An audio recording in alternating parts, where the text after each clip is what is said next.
L'affluence de ce soir montre encore que vous intéressez le public, et le public cosmopolite, comme on vient de voir ce soir. Oui. Alors, quel est le secret? C'est pas moi qui intéresse le public, c'est le chant des profondeurs. L'homme a soif de la parole des profondeurs, qu'elles viennent dans une langue du nord, du sud, qu'importe. C'est cela, c'est le souffle de la parole fondamentale. Je pense que c'est ça que les gens ont apprécié, ont entendu.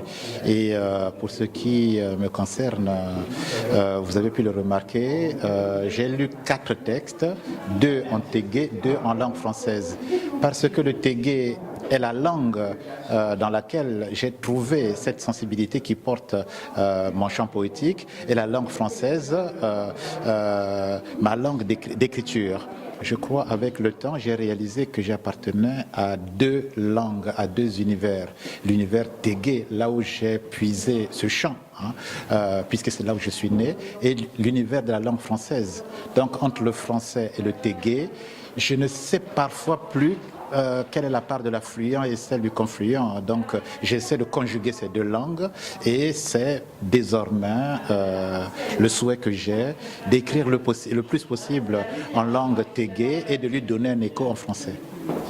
Alors, donc justement, ces 2 langues, est-ce qu'elles constituent vraiment votre Écosse?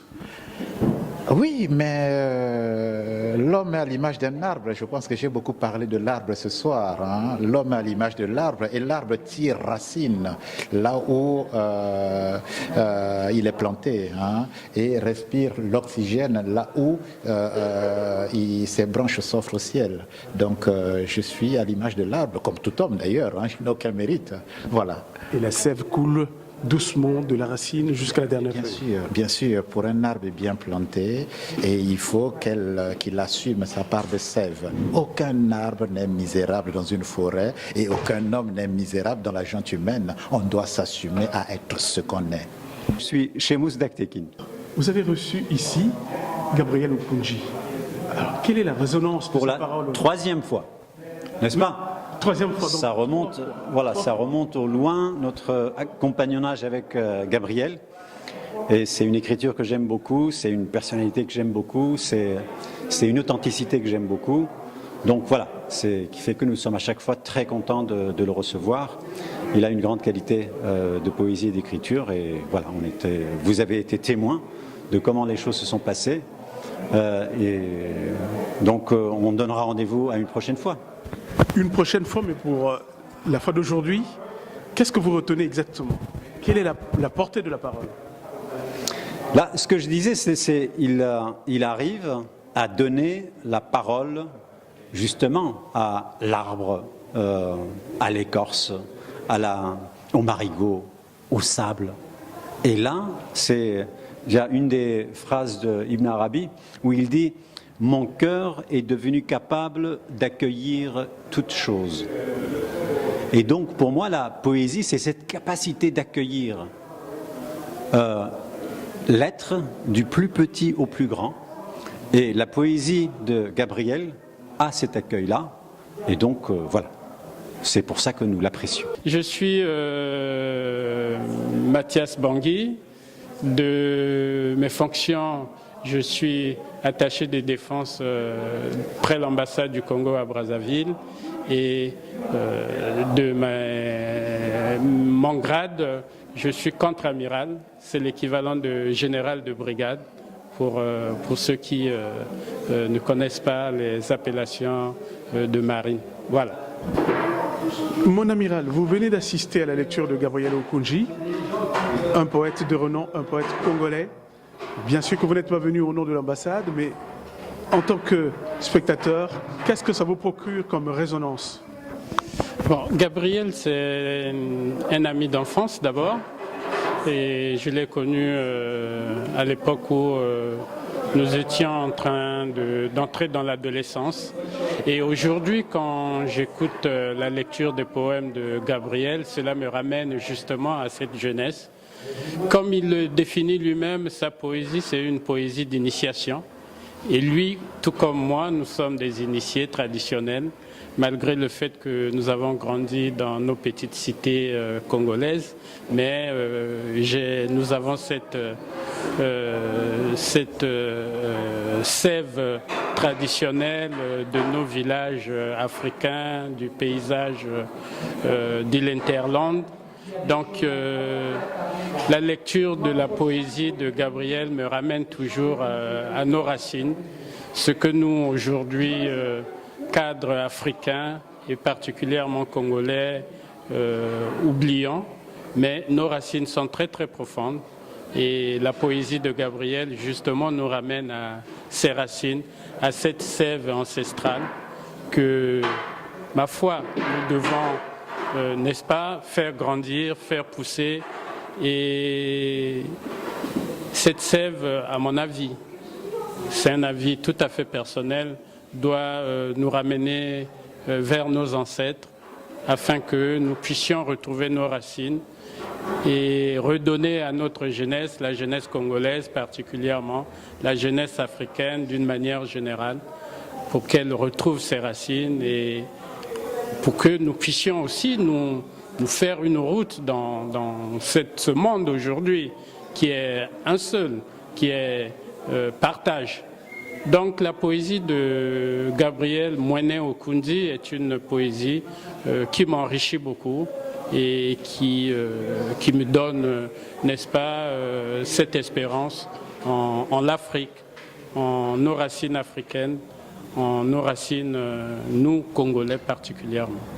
Les racines de la forêt, la forêt profonde du bassin du Congo. Est-ce qu'il faut être initié, comme vous dites, pour comprendre le message de Gabriel Okundi? Il faut être humain. Il faut être humain, il faut être homme, il faut, comme les slogans nous l'ont dit dans cette salle, il y a la liberté. Cette liberté qui n'a pas de limite. Hein. Nous avons lu là la liberté des sons.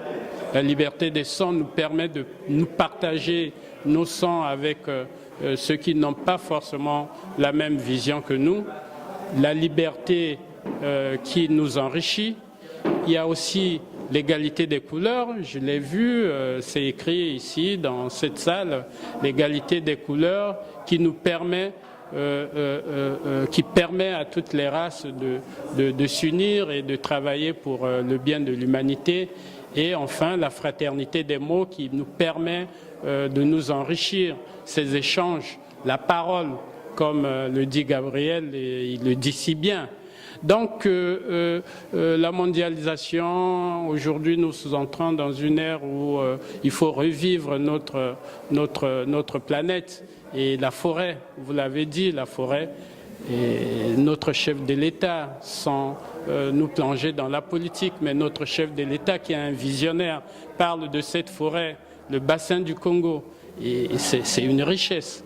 C'est une richesse qu'il faille bien conserver, cette richesse cette forêt qui nous a nourris dès notre jeune âge et qui nous permet aujourd'hui de faire en sorte que le monde reparte vers cette forêt de manière à ce que nous menons une politique meilleure de façon à sauver cette planète.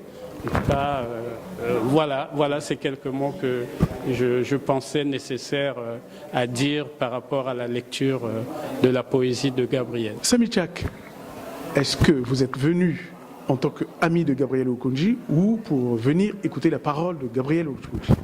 Les deux, à la fois l'ami et puis cet homme à la parole incarnée qui me fascine et que je ne rate aucune occasion d'écouter.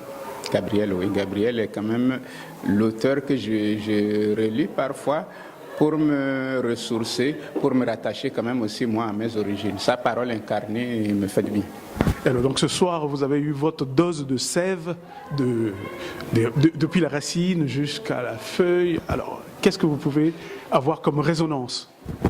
Ce qui est intéressant avec Gabriel Okundi, on se sent à la fois assez dérisoire et immortel.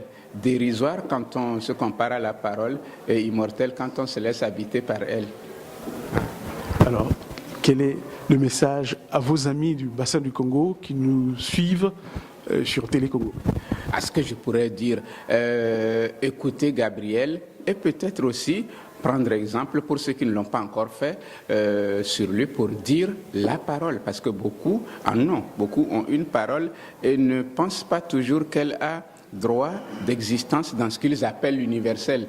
Or, l'universel en général, hein, c'est plutôt dans l'enracinement le plus profond qu'on retrouve ce qui fait l'invariant de l'être humain. Quand Gabriel parle, il parle à tout être humain, quel qu'il soit.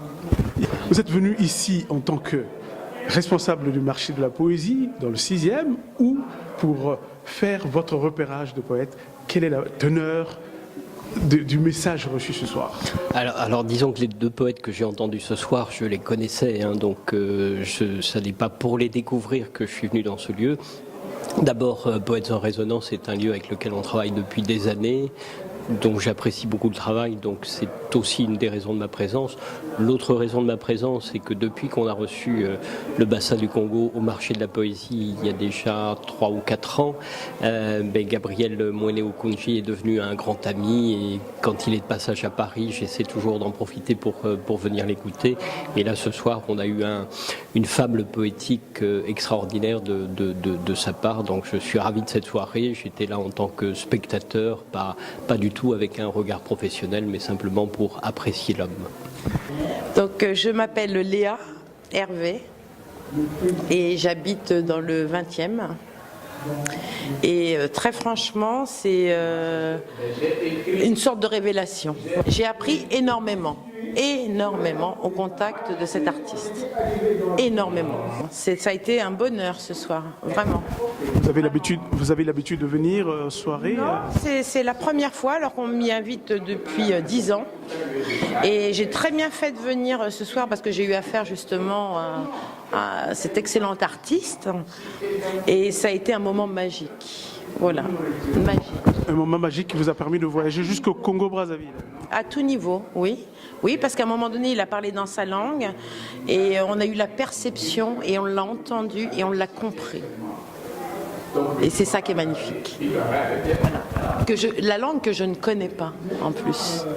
Une langue que vous ne connaissez pas, mais qui vous a parlé quand même? Elle m'a parlé, évidemment, elle m'a parlé. Oui, je m'appelle Philippe Longchamp. Alors, quelle est la résonance que vous gardez après la lecture de ce soir? Des choses passionnantes. D'une part, le fait que une partie des textes que Gabriel Okunji a lus sont des textes dans sa langue, que je ne connais évidemment pas du tout, mais ce qui prouve, comme je le pense, que la poésie, c'est d'abord une certaine manière d'organiser les bruits dans une langue et que ce qu'on entend, même si on ne connaît pas le sens des mots, ça parle, ça marche. J'ai déjà eu l'occasion d'écouter de la poésie dans des langues étrangères que je ne pratique pas et je dois dire que c'est toujours une expérience tout à fait passionnante parce que on est touché. Je m'appelle Florine Jouisse et je suis étudiante en littérature justement. Du coup, j'ai découvert ce poète ce soir parmi vous, et j'ai beaucoup aimé son oralité, sa parole si vivante et surtout son implication dans sa poésie, ce qui est rare de nos jours en fait. On perd vraiment ce contact avec la parole orale, surtout en poésie, pour exprimer des choses de la vie, des choses sur l'univers, sur la métaphysique, sur la nature, et j'ai trouvé qu'il avait vraiment cette présence à travers sa poésie, à travers cette parole on sentait qu'il avait vraiment envie de nous partager son art et surtout le fluide de la parole.